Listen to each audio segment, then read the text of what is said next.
বৈদ্যুতিক বোর্ডে হাত লেগে মৃত্যু হলো এক তরতাজা যুবকের। ঘটনাটি গোসাইরহাটের 18 কোটা এলাকার। জানা যায় মৃত যুবকের নাম সজল বর্মন। গতকাল সকালবেলা এই ঘটনাকে ঘিরে এলাকায় ব্যাপক চাঞ্চল্যের সৃষ্টি হয়েছে। খবর পেয়ে ঘটনাস্থলে পৌঁছয় শীতলকুচি থানার পুলিশ মৃত যুবককে উদ্ধার করে ময়না তদন্তের জন্য মাথাভাঙ্গা মর্গে পাঠায়। পুলিশ সূত্রে জানা যায় মৃত দেহটিকে ময়না তদন্তের পর পরিবারের হাতে তুলে দেওয়া হয়েছে। এই ঘটনায় রীতিমতো চাঞ্চল্য সৃষ্টি হয়েছে সংশ্লিষ্ট এলাকায়। ওই তো বললো ওই 7টার দিকে। 7টার দিকে কি করছিল ঘরে?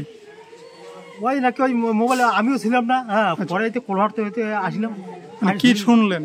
ওই শুনলাম ওই মোবাইল চার্জে দিয়েছিল।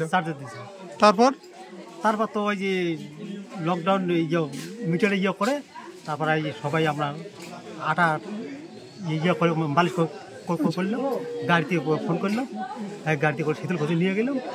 শীতলকুচি ডাক্তার তো ওখানে দিল, ওই রেফার করেছে। রেফার স্যালাইন অক্সিজেন লাগাইছে। আচ্ছা, তারপরে মাথা ডাক্তার দেখি ওই কুচবিহার মানে করছে।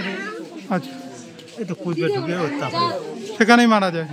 ওখানে তারপর কি বাড়ি নিয়ে আসা হলো? হ্যাঁ। আচ্ছা, ওর নাম কি ছিল?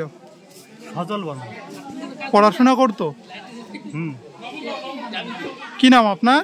বিনন্দ বর্মন। এখানেই বাড়ি? আমি ওর কাকু হই। কাকু। আচ্ছা, এই জায়গাটার নাম 18 কোটা।